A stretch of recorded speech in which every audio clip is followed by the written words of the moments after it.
Hi there, it's Carol Ann, Queen of Scraps. I'm an independent Stampin' Up demonstrator in Cambridge, New Zealand. This is a video for the Love It, Chop It workshop series. Every month I do a workshop that's based on making multiples of paper through using a cutting diagram, and I'm just doing a repeat on this one because I didn't video it when I made it last year. This is the PDF from March 2023.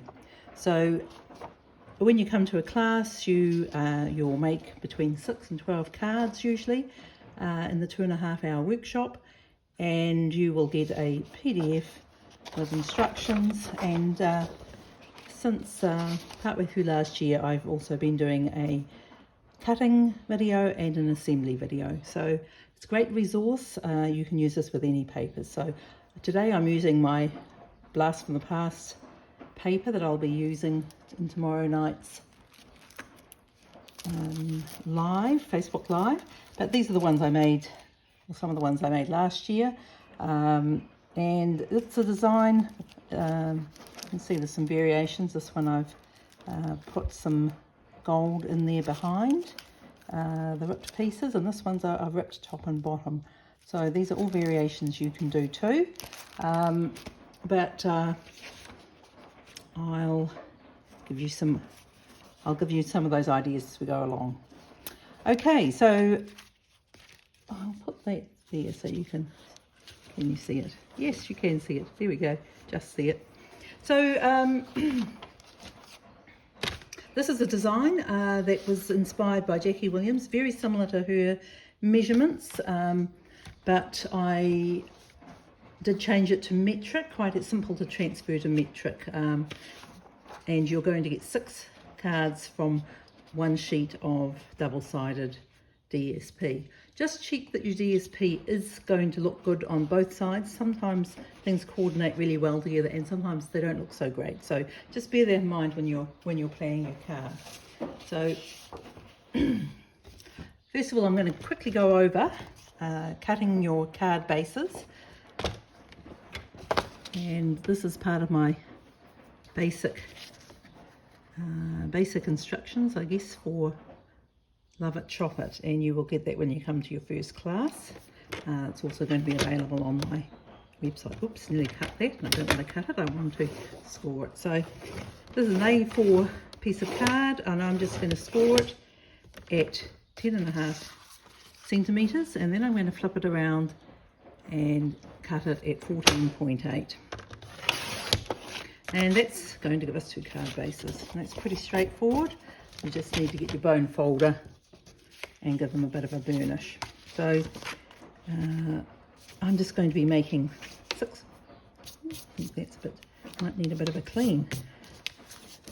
Yes, okay, well, we'll have to cover that up. Let's see if we've got a cleaner one. This one looks dirty, but I think it's mainly ink from when I've been smushing out a very inky pad.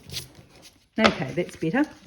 So we'd go ahead, I could go ahead and make 6 card bases by cutting up 3 sheets of A4. I've already got some card bases that I prepared earlier, so I'm not going to cut those all now.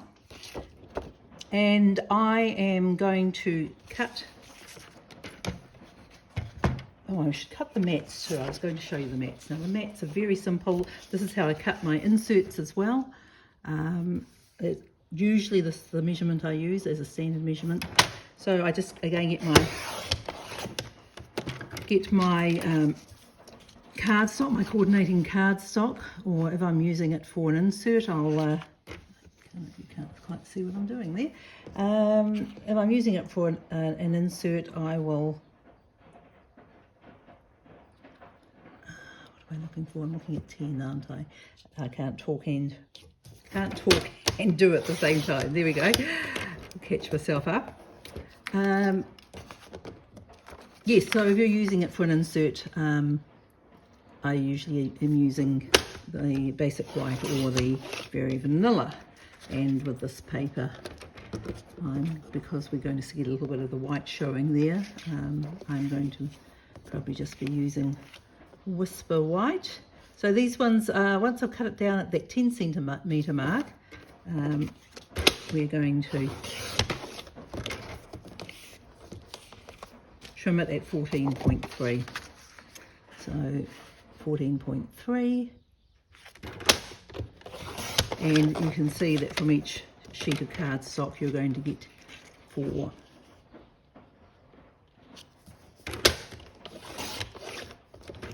Okay, and you will have some little scraps left over, which can be useful. Ask me how. Okay, so what do we got? We've got some card bases, we've got some mats, and now the main thing is cutting the DSP. This is a very simple design for cutting the DSP. What I'm going to do is just cut it in half, and this is a 12 by 12 sheet, so I know I want to cut it up at 15.25, and obviously this is not a design that converts well to using 6 by 6 papers, so I do recommend that you use the 12 by 12. So we're just going to cut the sheet in half. That's it, 15.25, and you can cut both sheets together if you wish, because the trimmer will cut through 2 at a time. If you're not feeling happy about doing that, just cut one at a time. It's still quite quick. So we're lining this up at 9.5 just to keep sure everything stays nice and even. Just make sure you, as well as lining it up at the top there, pushing it up into the straight edge, just check that it is lining up with the 9.5 down here. So 9.5,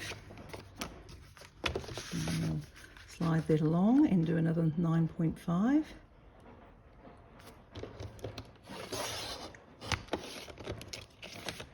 And slide it again and get another 9.5. And there will be a little bit of leftover.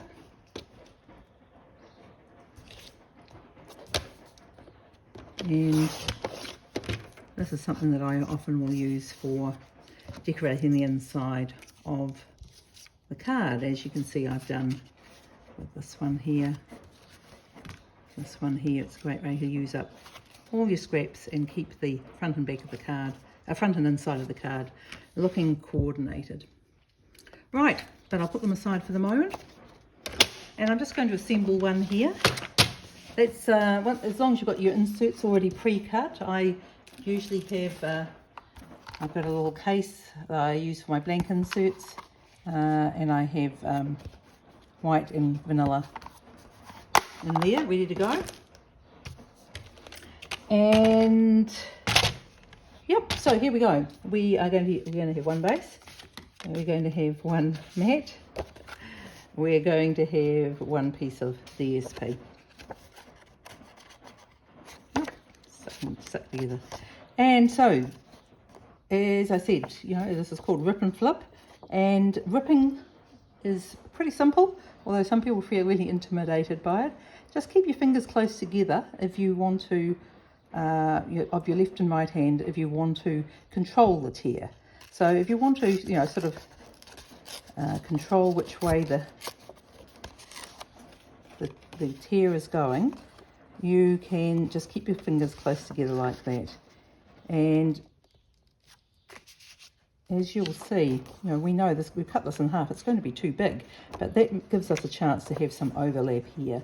And if there's quite a bit of variation in the way that you've ripped it, it's still going to cover up. So we can also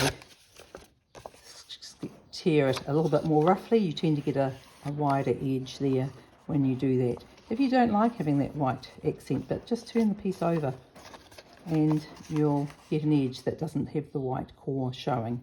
So these are different ways that you can assemble your card. And as you saw on some of these other ones, you can also rip it top and bottom for a different look. So I can get another one of these. And we can just pop that in the middle and we can put these top and bottom. Okay, so we could tuck that under there and then we get 2 white edges. You can see there's a lot of variation of how you can put these together. Anyway, I'll quickly stick some of these down so you can see the finished effect. I've put my glue, here it is. I've taken to using this little fine one more and more. It's just got the got my green Tombow glue. Oh, no, it might need topping up. If you don't know how to fill up your glue, you can get into a terrible mess. Don't ask me how I know. And I've done a little video which I can link to here if you'd like. I think I might have to get a new one of these out. I like to use up the very last bit because, you know, Queen of Scraps. I think we're onto this one, which is a bit more full. Actually, a lot more full once I get it going.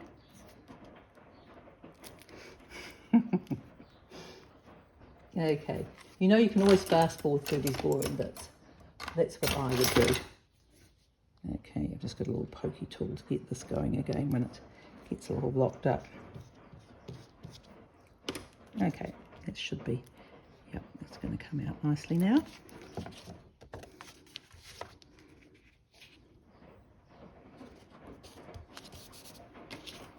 So, you can see this has got lots of possibilities. You could use this with pretty much any paper as long as the 2 sides coordinate. That's one base. Let's put this one down.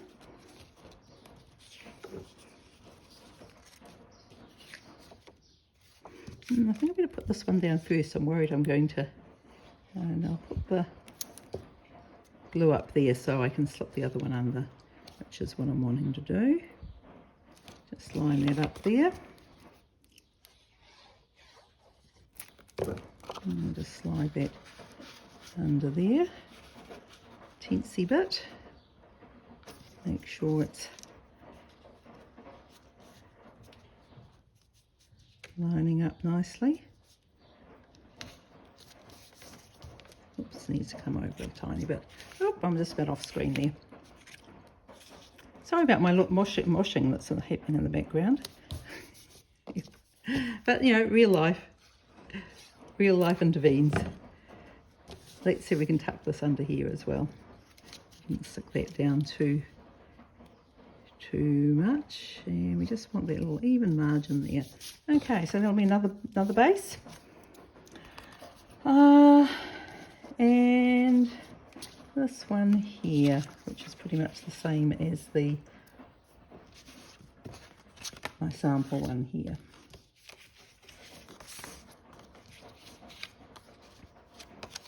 If I turn it so I don't get any, I can turn it so I don't get any white edge, just so you can see that different look.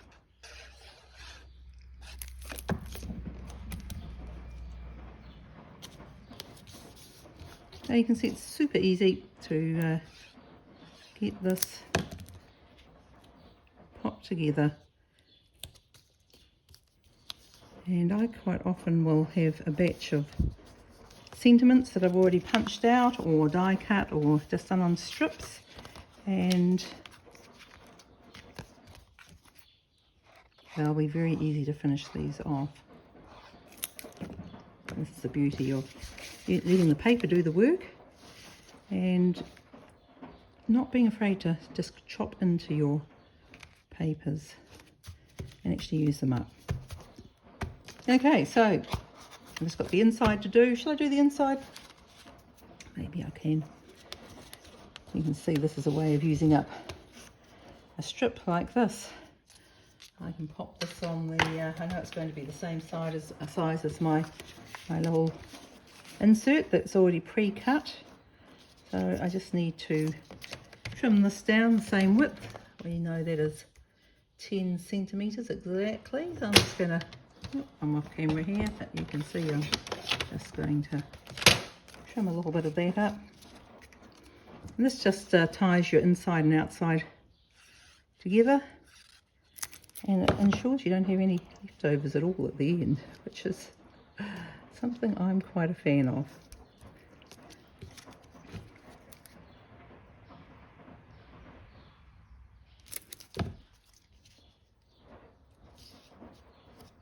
There we go. I'll just pop that inside there, and it's all ready for all the sentiment.